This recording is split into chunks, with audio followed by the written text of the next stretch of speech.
Bonjour, Jéric Vénitus. Bonjour. Ça fait? Voilà, mon Kachembe. Chambé, merci beaucoup d'être là. Est-ce que tu peux te présenter, Jéric, s'il te plaît? Jéric Vénitus, j'ai 39 ans, 40 ans cette année, bientôt.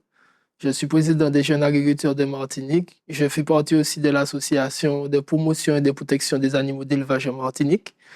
Je suis agriculteur éleveur sur la commune de Rivière-Pilote du Vauclin. Tu as grandi où? Rivière-Pilote du Vauclin. Ça veut dire quoi? Quand on est de Rivière-Pilote, ça signifie quoi?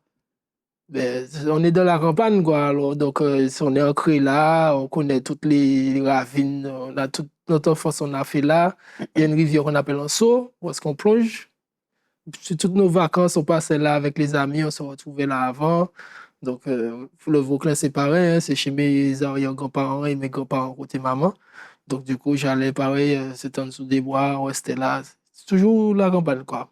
Pourquoi tu es agriculteur? J'ai toujours aimé ça. Toujours aimé ça, malheureusement, bon. L'agriculture a toujours été une passion. Depuis l'âge de 8 ans, j'étais avec mon grand-père. Il m'a appris à faire des fosses d'igname, il m'a appris à faire plein de choses.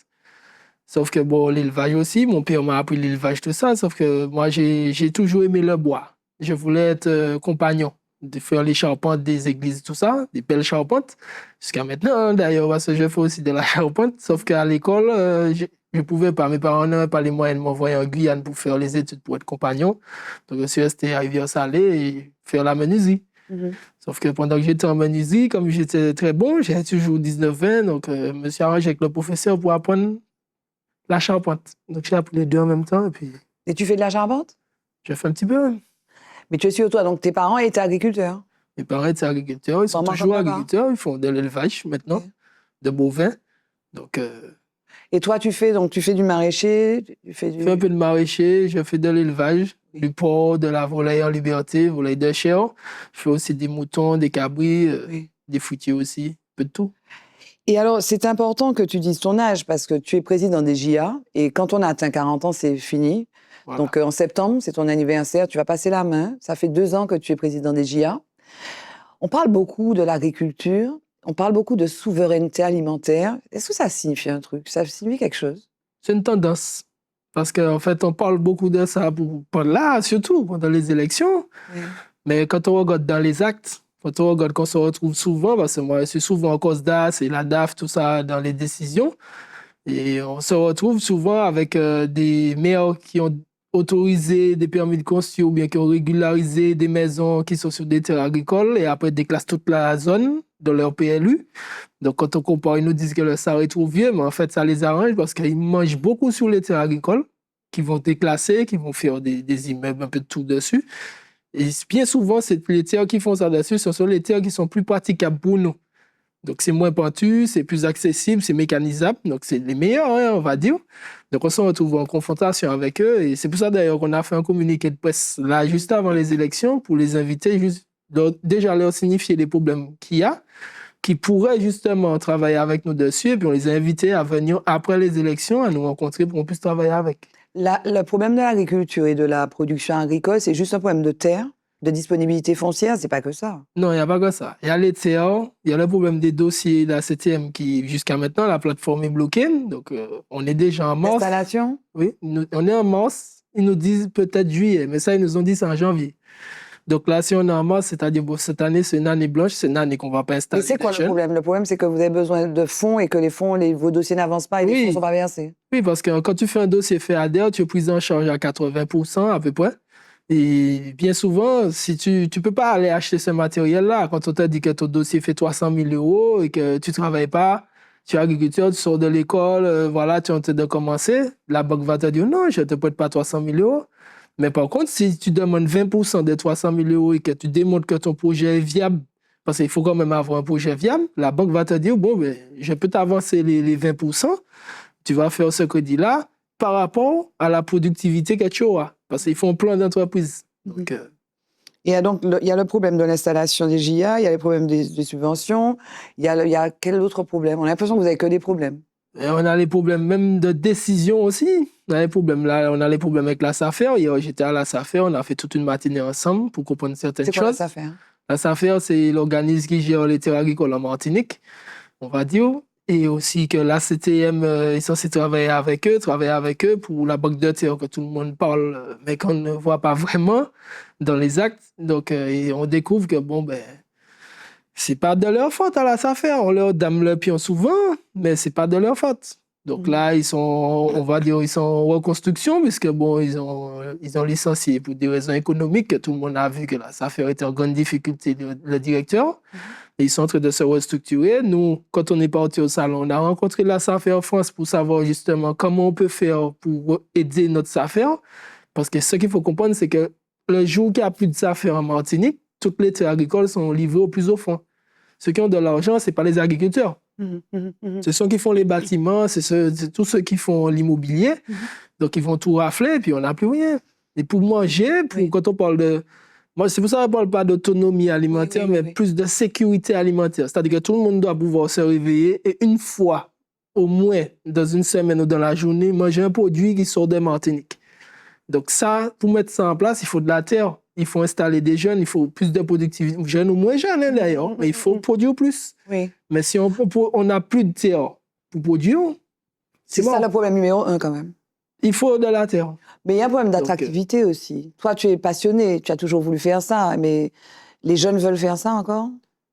En fait, quand ils voient les difficultés qu'on a, notamment avec les dossiers de FEADER qui sont bloqués, tout ça, parce que moi, pendant 4 ans, je suis resté en autarcie, pendant 4 ans, tu n'as pas de revenus, il faut gratter, il faut travailler, il faut produire. Parce que pendant 4 ans, quand tu as déposé le dossier, tu as créé ton entreprise, ton numéro SIRET, tout, tu es inscrit à la MSA, donc il faut payer la MSA, c'est les cotisations, il faut payer le comptable chaque année, donc du coup, ben, tu es obligé de produire, mais sans matériel. Et combien tu gagnes? Combien un agriculteur gagne, un jeune agriculteur gagne? Moi, pour l'instant, je cherche à avoir un équilibre.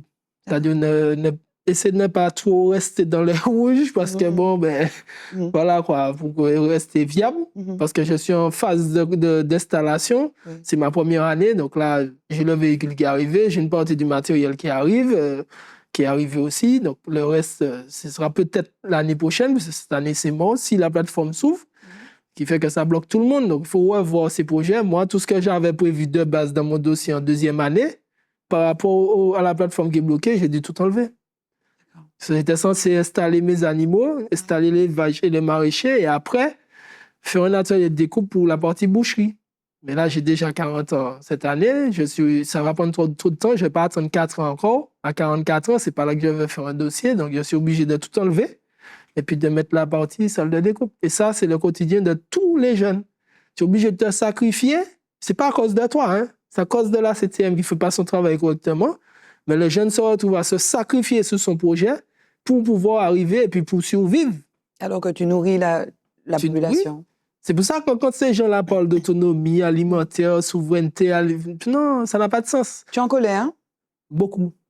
C'est pour ça que j'ai peut-être, on dit de moi que j'ai un tempérament peut-être un peu chaud. C'est pas que je suis chaud, mais je vois tellement d'injustices, je vois tellement de jeunes souffrir, je vois beaucoup de jeunes qui font le manche avec moi, qui me disent, je ne vais pas répéter en deuxième année comme ça. Ça a fait 2 ans que j'attends, qui dit ça tomber.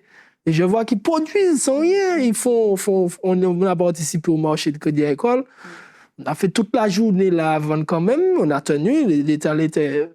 Et ce jeune-là me dit, l'année prochaine, je pense que je vais laisser tomber. Moi, ça me fait mal, ça m'enrage. Donc, je me dis, pourquoi les gens qui sont décisionnaires ne comprennent pas ça pour faire le nécessaire? Quand tu vas faire une marche, on va parler un peu de ce marché. Par exemple, il y a la coupe atelière. Vous avez lancé ça, donc c'est le marché, je crois que c'est le mercredi. Tous les deuxièmes mercredis. Le deuxième mercredi. Quand tu fais une séance comme ça, combien d'argent tu gagnes en chiffre d'affaires? Moi, pour l'instant, ces temps-ci, j'ai que de l'eau de coco. Je suis en train de faire mes plantations. Il faut compter 150 €. Tu fais combien d'heures? Alors, déjà, le mardi, en général, je monte les cocotiers. Donc, il faut compter 2-3 heures de temps pour monter les cocotiers avec le risque et avec, bien sûr. Le mercredi matin, avant le marché, je vois mes bêtes. Ensuite, je mets tout en bouteille et je pars avec parce que je veux que ça soit le plus frais que possible. Comme ça c'est une eau de coco. Quand tu as bien sorti le bouchon, tout, ça peut te durer une semaine. D'accord. Donc, du coup, moi, je fais comme ça. Il y a d'autres qui ont plus de production pour moi. Donc, tu gagnes 150 €. Moi, oui, c'est ce que ça m'a fait. Et tu as payé... Donc, tu es monté dans l'arbre, tu es descendu, tu as payé les bouteilles. Oui, et tout ce qui va tout avec. ça. Et puis, j'ai mon père qui m'aide aussi, parce que je ne peux pas monter ou descendre tout seul. Donc, quand je monte là-haut, c'est lui qui tient la corde pour faire descendre, et voilà.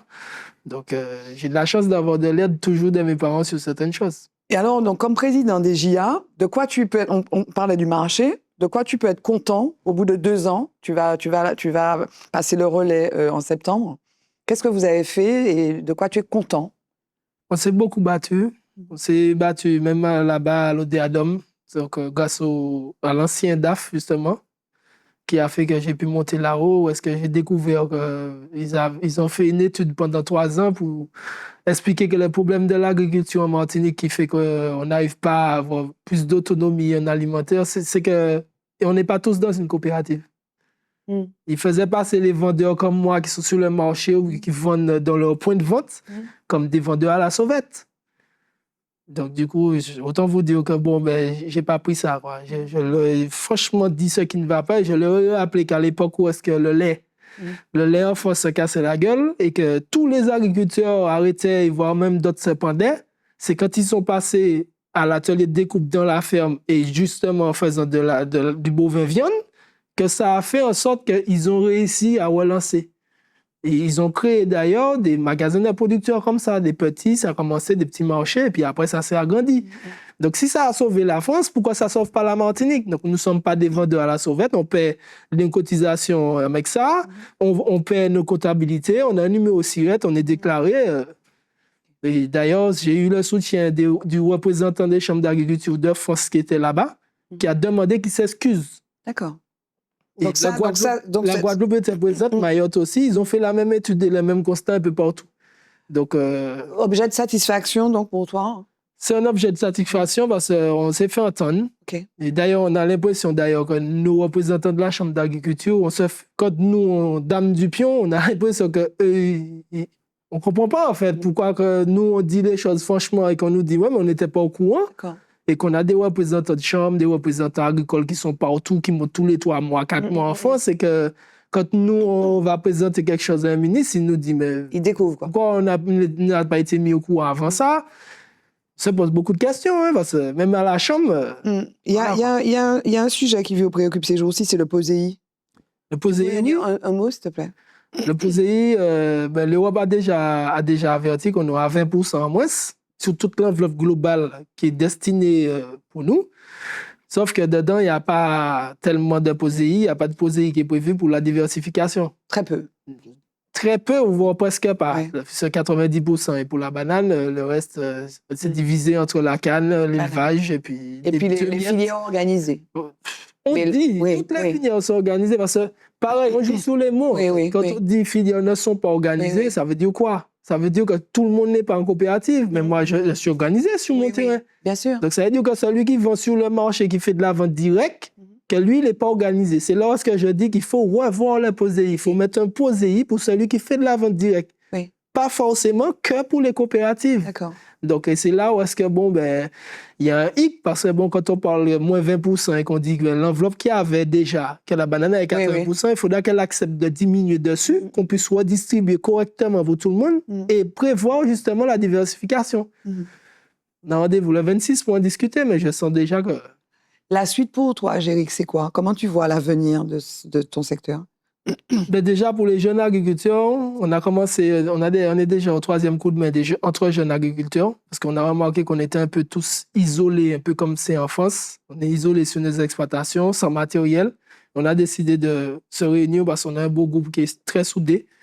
Après le marché, on s'est dit comment faire pour nous aider entre nous et aider aussi les jeunes qui vont sortir de l'école, qui vont intégrer le syndicat, à produire tout de suite avant qu'ils soient dégoûtés. Donc, on fait les coups de main, ceux qui ont du matériel emmènent et on fait comme ça pour pouvoir les aider à mettre en place leur structure.